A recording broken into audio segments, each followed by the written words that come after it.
Hello, Peaceful Profits Nation. Welcome to the podcast. I'm your host, Chanel Nielsen, and we're joined today by our client, Emmy Sobieski. Emmy, welcome back to the podcast. Thank you so much for having me, Chanel. So, I'm excited to learn more and really dive into what you've done in your business. And this is something that we don't hear very often. Emmy has written 3 books here with Peaceful Profits. And so, we're going to talk about that. We're going to talk about her business, and we have a lot to learn from her. So, let me start off telling you all a little bit more about who she is and what she does. So, Emmy Sobieski was an institutional investor for 25 years and ran the #1 fund in the world, up 493% in 1999. Following that, she moved over to the startup world, where she founded or co-founded 5 startups in fintech, blockchain, and green energy, was the COO of multiple startups. Currently, she advises both startups and fund companies. She is an executive coach helping people strategically join the startup world from big tech. And her coaching covers creating a personalized mega wealth plan, which details how to seed and reach your goals in the build, invest, and advised sections of your money flywheel. And your money flywheel is really what your books cover. Is that right? Yep, that's right. That's right. And Okay. so the key book, Mega Wealth, covers the overall strategy of what is a money flywheel, how does it work, and how you can take advantage of that to effectively create a bunch of leverage in your own career so that you make the most amount of money and have the most fun for the least amount of time invested. Awesome. Okay, so that's mega wealth. And then mega wealth careers. What does that one cover? So when people read that, their first question is, but how do I break in? What's it like? What are these different, build, invest, advise seem like, which they are, they're broad categories because there's a lot of different ways to skin the rabbit. And so how do I actually do it? And so the careers is how to break into careers in investing, or maybe you have, maybe you're an angel investor on the side, how to break into careers in startups and what that transition looks like from big tech or from management consulting or investment banking.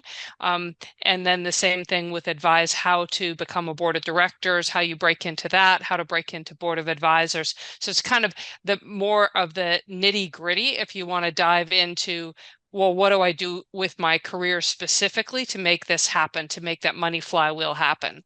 Um, and then as I was coaching clients, I, you come with the assumption, and I think everyone does.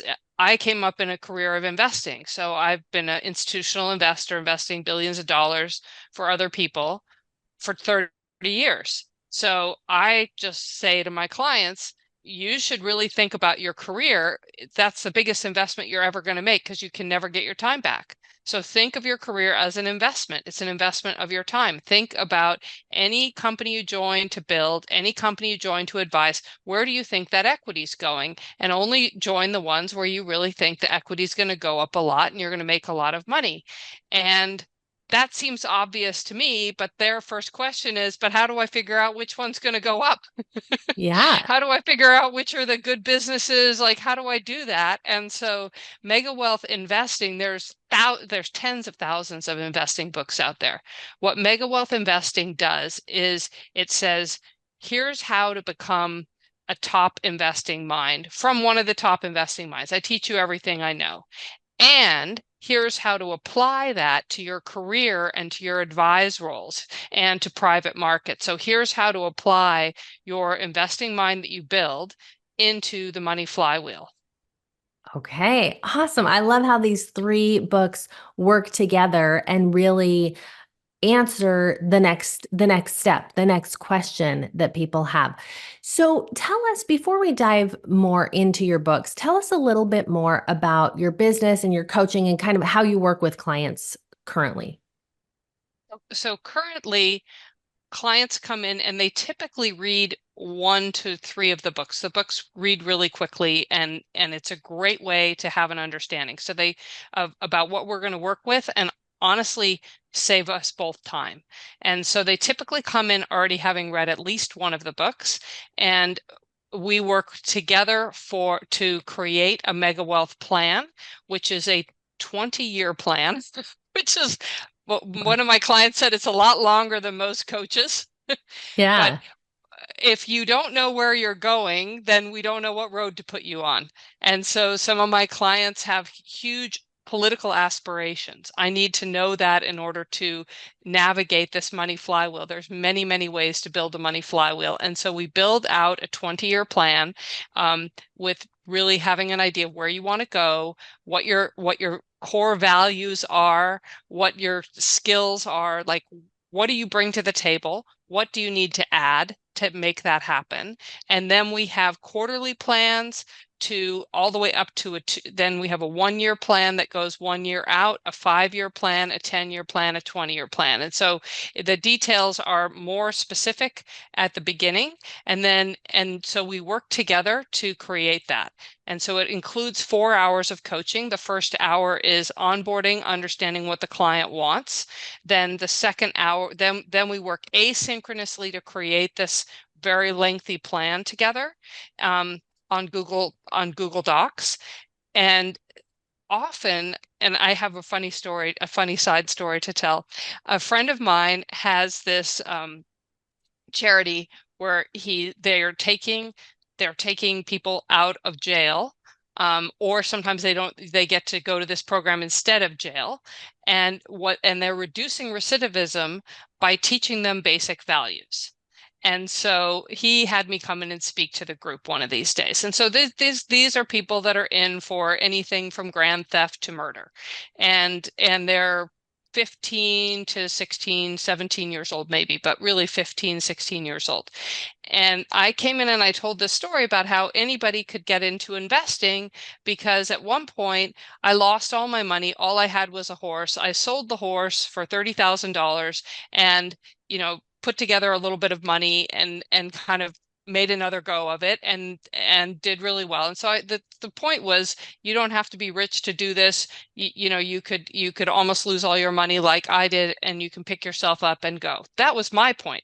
What they heard was you could go and steal a horse for 30,000. They said, forget the stock market. We're going to go find that horse and just get, they're like looking at the direct path. Like, we'll just go find a horse and steal a horse for $30,000. And so, not that any of my clients are going to get into grand theft and stealing horses, but I want to make sure that the plan that we've put together, that we're on the same page, because that was a great lesson for me. I thought I was saying one thing and the audience was hearing something entirely different. So we have the plan and we have our second hour to kind of have a kickoff and make sure that we're on the same page with all the major points of the plan. Then the next 2 hours are for whenever the client has a question about their career, or if they're at a big decision point and they want an hour of coaching. I don't want them to have to come back later and kind of, pay up for something. At the same time, I don't want them to feel like they have to talk to me once a month or something like that. This is not that. These are very high performing clients, and they just need a plan and need to be on board with the plan, and then they have a couple of extra hours to use at their discretion. So that's how my high ticket offer works. Okay, awesome. And so can you clarify for me? Obviously, you're helping them with investing, you're helping them with their long-term planning. What do people come to you looking to solve? Are they coming because they just looking to increase their wealth, or what's their main goal? So first, I do not help them with investing, to be very clear. And Okay. that is why my investing book is twice as long as the other two, because I basically tell you everything you need to know. But I would need various licenses to become an investment Mm, advisor. And if I was giving them, some tips and some advice, it's a very gray area as to whether yeah. I'm all of a sudden getting into investment advising. And so I just don't do that at all. And it's actually even more interesting, or it's even more gray for me, because I am a chartered financial analyst. And so say FINRA or the regulatory bodies would say, you should have known. Right. I Yeah. can't later say, oh, I didn't know I was giving investment advice. Right, So I right. just steer really clear of that. And so So that's one piece that they don't get, but they get a lot of that with my book. And so the biggest problem that they come is what I call, um, and actually it was a friend of Mike Shreve's, Jonathan Kronstadt, that coined this phrase, which is called the broke upper class. You're Mm. working in big tech, you're making a half a million a year, 750,000 a year, some are making more. And yet every year you earn a little bit more and you spend a little bit more. And so you're not experiencing any step functions in wealth. And maybe you're in Silicon Valley, or maybe you see your friends are in Silicon Valley and you see they all have a money flywheel, which is they've advised a couple of companies and they get equity for that. Maybe some of those took off and they had these step functions in wealth, and maybe they're angel investing, and one or two of those worked out great. And they're at a startup that's doing well, or maybe they went to a startup that didn't do well and then went to one that did do well. They're in a startup universe. They have an activated money flywheel. And so they have the ability to have these massive step functions in wealth. And to many people, half a million a year sounds like a lot of money. Um, but then I'll have you look at Bill Gurley, who he and I came up in the same vintage, and he's worth 7 billion. So there's just people that are, they're that like we all put on our pants the same way, and some Right. people are worth 10 million, 100 million, billions, and some aren't. And so I create the framework to seed the possibility that you could do that. Whereas if you're working in big tech, earning a little bit more every year, for sure that's not going to happen. Okay. Okay. Thank you for that background. That helps us really understand what you're doing and why people come to you. Now, you said that now the way that people come to you is mainly through reading your books, and then they have this understanding and then they work with you. So let's go back to before your books were written. What interested you in adding these books into your business in the first place? And then what's your strategy? How do you get them into people's hands? I actually came in backwards. I was reaching clients and creating and drawing clients into my coaching through LinkedIn, which was working fine. Um, but it was not as targeted in terms of the client understanding that we were meant for each other and that this was really a good fit. And then one of my friends said, Emmy, at our age, at our vintage, we should have books out. And so I hired a ghostwriter to write my first book, which was the careers book. And then Jonathan Kronstadt, who was one of the founders of Kajabi, reached out to me just having read that book and said, "Hey, can I hire you for an hour of coaching?" And then he turned me on to Peaceful Profits and what you all do. And what I ended up, I just love this model of creating a book that creates an initial transformation so the client can experience it. And then they know if it's a really good fit. And so what I ended up doing is I said, okay, I'm going to just write a book that really explains my methodology. And that became Mega Wealth. And then I had the investing book was in my head for sure. And it was something that my clients were asking for. And so I wrote that. And then I thought, that careers book it was fine, but it was not an OBMM. It was not a one book millions method book. Yeah. And it didn't, you know, it didn't speak to my clients the way that the OBMM books did. And so I thought, I've learned enough that I'm going to rewrite that. And so 80% of it is completely rewritten from what it was written as a ghostwriter. And my one client who has he read the original careers book, and now he's read that and the investing book. And he said, now it's all in your voice. And so Hmm. that's something else to consider when you're considering a ghostwriter or doing it yourself, is the clients can tell. Interesting. Yeah. Yeah, that makes sense. So, okay, that's so interesting to hear how that all came to be. And then now, how do you get these books into people's hands? So I'm in the DFY, the Done For You program with Peaceful Profits. And so and actually it's interesting. So we're going to start with Mega Wealth because that is the foundation. And then we're creating a funnel and then running $15,000 worth of ads on Facebook every month. I also go and network. I have 50,000 followers on LinkedIn, so I talk about it on LinkedIn. People reach out to me. Someone reached out to me yesterday, actually trying to get the old careers book, which is now out of print. And he was trying to find out if he could get it. So I told him just go to Mega Wealth. But people reach out to me on LinkedIn to try to get the book. And then I just go to various events and network and bring copies of the book.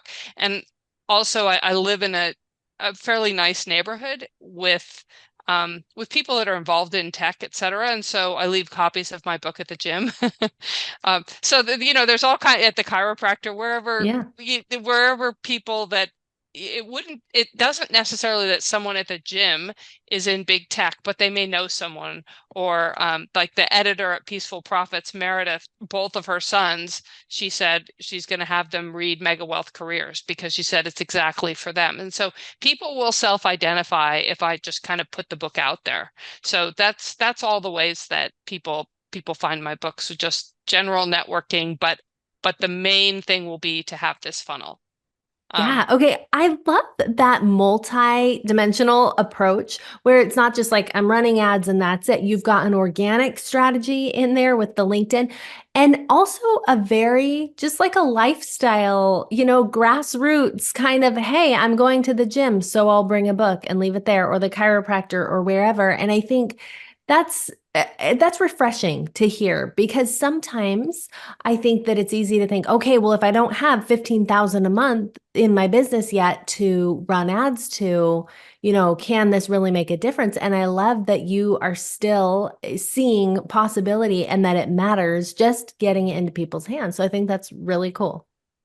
And if you have it on Amazon, you can print your book for $5 or $4 a Yeah. copy. I mean, it really is, and it's so much better than having a flyer or anything like that. So and I have another funny story. When I did my first book, that the one that was ghost written prior to being part of OBMM, I had this idea, and we all have these ideas about which clients should be our clients and who should need what. And it's like very unhealthy, right? Because people go on their own path.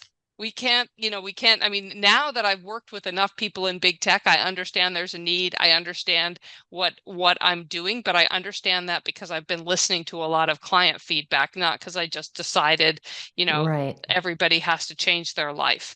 So back in the time when I was thinking everyone has to change their life, I thought, you know, if I could, there's 25,000 people worth, 25,000 households in the US worth more than 100 million.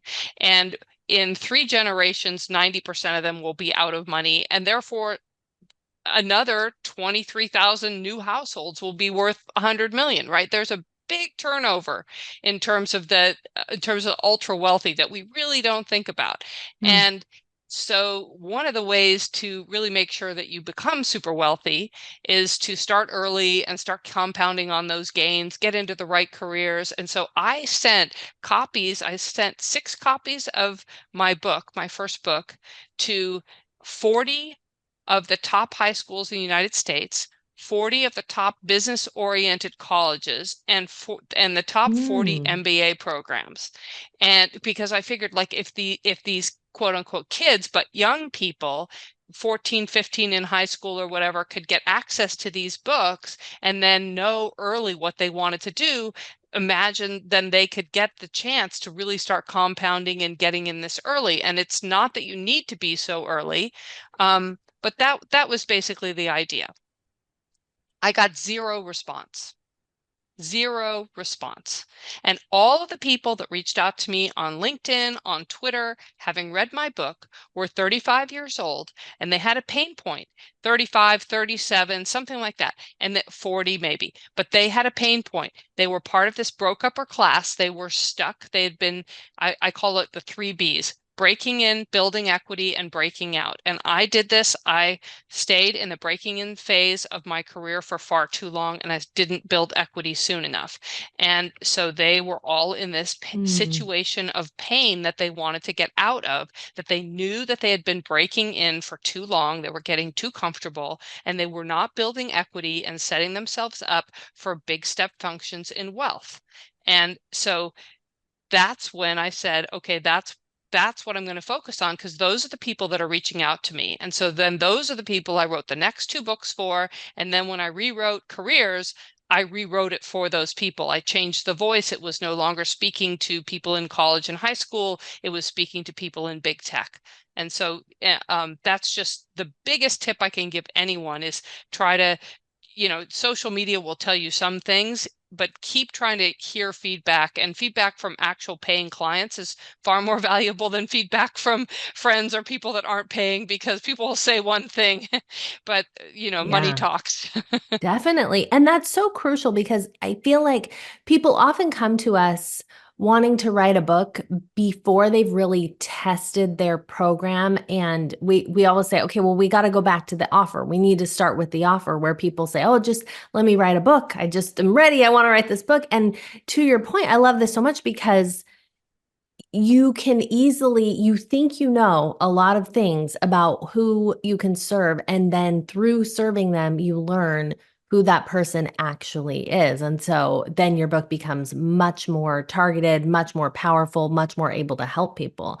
So in the process and of and oh yeah. and it's way easier to write that book, Yeah. because the first book is like, what is all the things I know and the ways people can change to optimize their life, and the second one is just answering the questions that all your clients have. Yeah. Right? How do I do this? How do I do that? That is much easier. There's like way less stress about it. There's, I think when my friends think about writing a book, they're like, oh my God, it's going to be my magnum opus. I'm like, well, this is just going to be a targeted thing that answers one set of questions. And one of my favorite examples was David Rico, and he's a psychologist, and he wrote one book on getting back trust, and one book on dealing with trauma, and one book. It's literally like, that's how we in this world of Google search. Yeah. So knowing what Yeah. your clients' problems are, it's so easy to write the book because you do it in the OBMM framework and you just answer your clients' questions. Yeah. That's what I wanted to get into next and find out. But anything else on the process? So you're using the framework, you're answering the questions. What else would you say about the actual process of writing the book? So I found it very useful with the OBMM because there's a detailed outline. And you can sit in, and I have done it. You sit in procrastination, like, oh my God, I have got to write a book, or oh my Yeah. God. And then I just tell myself, look, I mean, I spit out a 10-page blog in a couple of hours, at least the draft, right? I mean, nobody has to read the first draft. And I don't tend to do I don't tend to dictate. I tend to just type because I type really fast. So and my words are less organized dictating. So, it just depends what you are. But I would say for me, the process was really focus on that outline and get that outline good. And that outline should take an hour or two to do. And then once you have the outline, then I go through and just open up the outline for introduction, and it says what to do. I know. And then, it says what I need to put in there. Who is your ideal client? What is in this book? Why did you write this book? I just start typing. Oh, why I wrote this book. I wrote this book because of this, this, this. So I just go in, and then that fills out the entire book. And if I need a graphic that to explain something, that I just go on Canva and create the graphic. And I thought, well, somebody professional will make these graphics better later. And Meredith was like, these graphics are great. So I was like, well, so they ended up in the print copy of the book. And then the final and then what happens is then I send it to your editors. And Meredith is very kind, but somewhat horrified because I do it this way of just answering the questions in each piece of the outline. So you don't really have writer's block, and it allows you to think in this small area. What are the biggest tips I can give? What are the best ideas I can give? Because you're not really worried about the whole book. You're just worried about in this small thing, what is the biggest catch that people face? And that's chapter 5. Or so what is my step-by-step process? Or what is the main mechanism? And I just think about that, and then I pull everything together that I can think of for that thing. So you can imagine when Meredith gets it, there's no transitions. So Yeah. she's like, Emmy, we're all over the place. But she just kind of like goes, okay, you need a transition here, you need one there. It would be far better if I would write this thing with transitions, but that would take me a long time. And so it really helps me to have Meredith kind of on that first pass. She goes through and says, okay, this makes sense, that doesn't make sense, you forgot to finish a sentence here. So what I'm saying to all the listeners is don't stress out that it's not great, because it's going to be great on the fourth edit. It's not going to be great on the first edit. So the first edit is Meredith saying, Emmy, you forgot every single transition. And then I put in the transitions. And so she kind of helps me. That it's a lazy man's way, but then she helps me do that. Sometimes I put in more transitions, and then she's thrilled. She's like, this is a great first draft. um, but it goes either way. The investing book was 265 pages. So it was just a lot. And so I just did what I could. And then we did the transition second. So she goes through and helps me highlight where the transitions are. I also ask if there's a chapter that's like really long, or there's just something where it's like, is there something I could cut out of here and I need a second set of eyes? I will put that in the kind of my note to Meredith when I send over those 5 chapters. Like, hey, this one feels like, is there something you think I can get rid of? What would you get rid of? Or would you just improve the way it's written? That's the first 5, next 5, next 5. Usually my books are 15 chapters. So then she does a full read through, and that's after I have all those transitions, and I go through like line by line to really make sure that what I'm giving her is something she's gonna love, because that's my last chance to get an editor. So like my first edit, I'm very careless, and my last edit, I'm very careful, if that makes sense. And then that Yeah. just makes the process. And so I would say each one of these books took me 4 weeks, because it was a week for the first 5 chapters, a week for the second 5 chapters, a week for the third 5 chapters, and a week to have the full book review. Because 5 chapters is the maximum that Peaceful Profits will do in a week. And so it's a 4-week process. And so it really is not that overwhelming, but it can feel like, I think one of the questions that you sent over was like, what is the kind of the hardest part of it? And then, for me, the hardest part is like, what is my framework, and does it even Mm, like it is it big enough for a book? Is it important enough for a book? Is what I have to say meaningful and worth someone's time to read? And yeah. so you get stuck in like procrastination because you have insecurity, and because I have insecurity, because I have imposter syndrome. Yes. Um, and so like just staying within these outlines and answering these questions and going through the process and believing in the system. And then all of a sudden you read the book and you're like, hey, this is a really good book.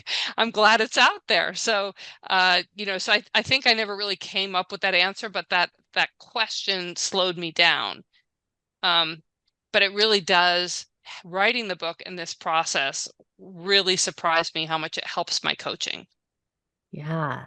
Oh, I think there's so much in there that you just covered. And the one thing that I hope that people who want to write a book really heard is this idea of just write it. I love that you just wrote it and then you got help. And that's what I wish everyone would do, because so many people, to your point earlier, like, I'm going to write this book that's going to be my magnum opus. It's going to be the best thing ever written. And then they sit there and they don't write the book. Whereas you have been able to write 3 books plus your other book that it was ghostwritten, right? And you did it because you just got words on the page. And then you got help and it got better and it just continues to grow from there. And I think we stifle ourselves if it's like, oh, this first draft has to be so good, so perfect. And to your other point of, is what I'm doing big enough? Is it important enough? You know what I always think when I am struggling with that myself? I think of Mel Robbins, the 5 second rule. And I think if Mel Robbins can write a book and create a movement and be so successful with telling people 5, 4, 3, 2, 1, do it, that that is the simplest concept. If she has enough to say on that, surely what I'm teaching can help people too. Because, we worry so much that, oh, what I have isn't enough, right? And so it's nice to hear that even you, who has been very successful, who has written all of these books, have those moments. It's just part of the process. It's just, you know, part of how it goes. And the process will make everything. It will make your coaching and your books better. Yeah. Because I had this first book out, but I didn't have like a framework. I mean, I'm reading Mike's book going, I don't know what a framework is. And then I'm on Right. a different podcast, and the guy the guy was saying, well, how do people get from from big tech over to startups? And I'm like, well, first you got to like break in, and then you got to start building equity. And I'm sitting there, and then he starts talking, and I write down, wait, 3 B's: break in, build equity, break out. And so then the next time you ask me a question, I'm like, the 3 B's: break in, and then we released that podcast, and it's not a huge, it wasn't widely seen, but I kept getting people messaging me on LinkedIn saying, I'm in the building equity phase. I'm in the breaking in Mm, phase. They're all self-identifying in this framework. And so I thought, okay, for sure, I want to include that. And then, that was so powerful that people were self-identifying.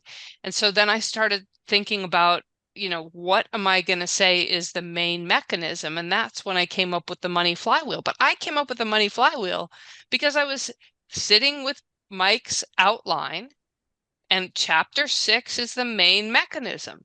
So I said, what's the main mechanism? What are people doing when they're doing what I'm coaching them to do? They're working at a startup building, they're advising some others, and they're in angel investing or working with VCs investing. So I was like, build, invest, advise. And I was like, it creates a network effect. Like, so that's the piece I like. This is neither here nor there for many of your readers, but it was more the process of coming up with those frameworks. It's not yeah. like Mel Robbins said, and there's other people online that I've seen that some other person that worked for Mel Robbins actually took credit for that 5 second rule for coming Mm, up with so it's not done in a vacuum. You don't have to do it all by yourself.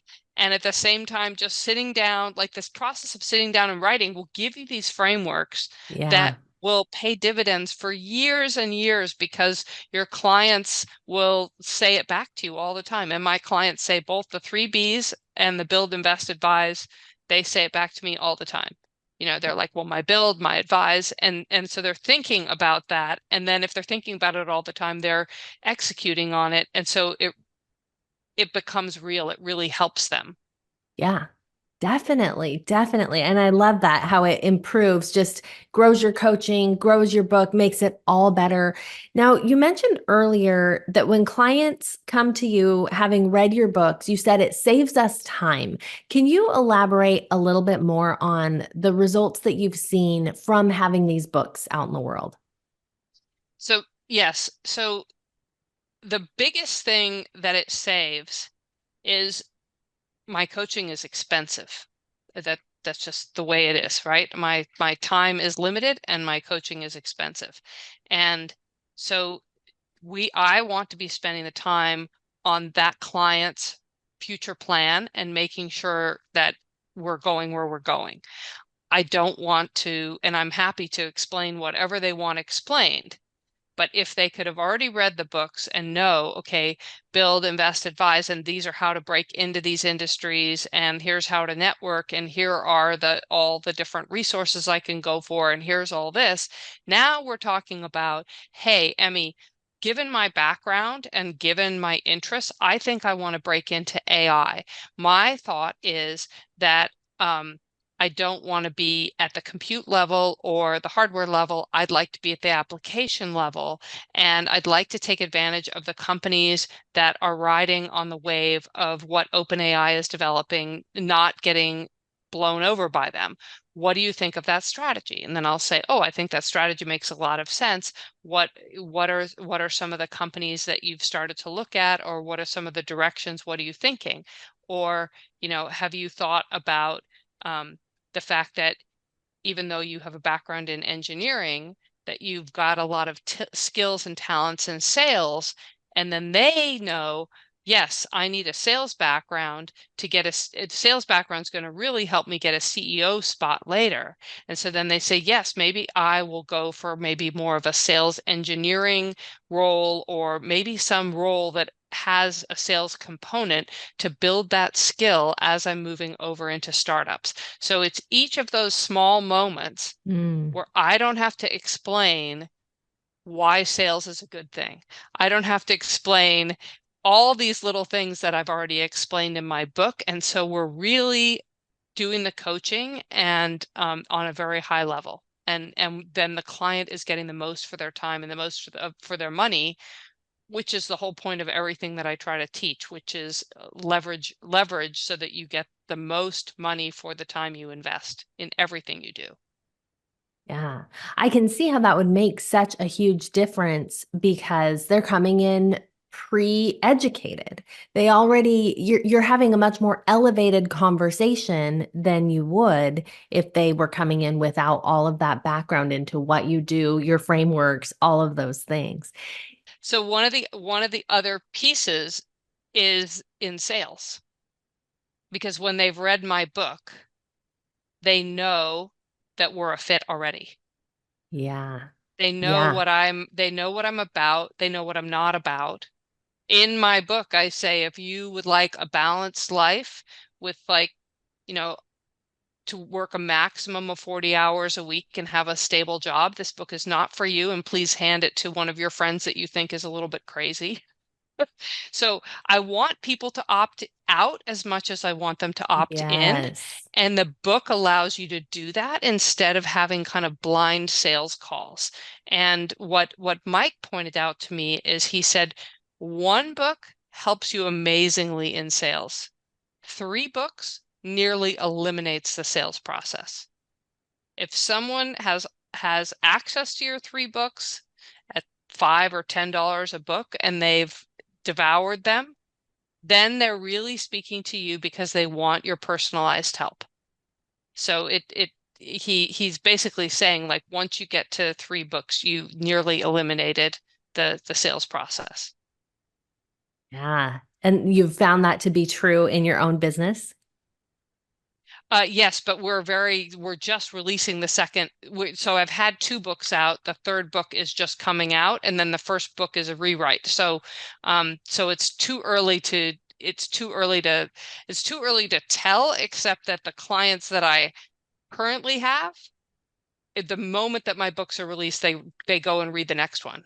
Mm. Um, and so, I mean, it's hard to say, but I have a feeling that is going to be the case, because the clients that I currently have continue to buy more of my coaching, even though I set it up as, like, look, 4 hours, they can then get the hourly rate based on what rate they signed up at.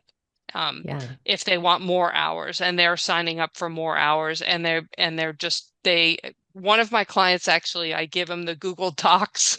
He wants the book so fast, he doesn't want to wait for it to be on Amazon. So Wow. so far I'm very hopeful, but I also want to be honest that it's early. Yes, early days, but exciting, exciting things to come as these get out into the world and you're able to see just what that does. So that's amazing. So, where can people find you and get your books? they can find me at megawealth.com, and that's mega-wealth.com. And they can find my books at megawealth.com, and they can also find them on Amazon. And they can also, a lot of people find me on LinkedIn, and I'm happy to just reply to direct messages on LinkedIn too. Okay, awesome. And then to finish up, what advice would you give to others who are thinking about adding a book into their business? Number one, get feedback from the customers so you know what questions you're answering. So as much as I would love to say, just get started. Number one, get customer feedback. And that's kind of uncomfortable, but customers love to give feedback. So, and then number two, write an outline and don't think about the whole book. Just write an outline and then just just go in and just write that piece or dictate that piece. So just step by step, don't think about the whole thing. Those are kind of my two big pieces of advice. Yeah. Well, I think that's great advice. I think seeing what you've done and being able to write a book in 4 weeks using that outline, using that method is makes it very motivational to go out and do this. So, Emmy, thank you for being here. Everyone, go check out mega-wealth.com and we'll see you next time. Bye.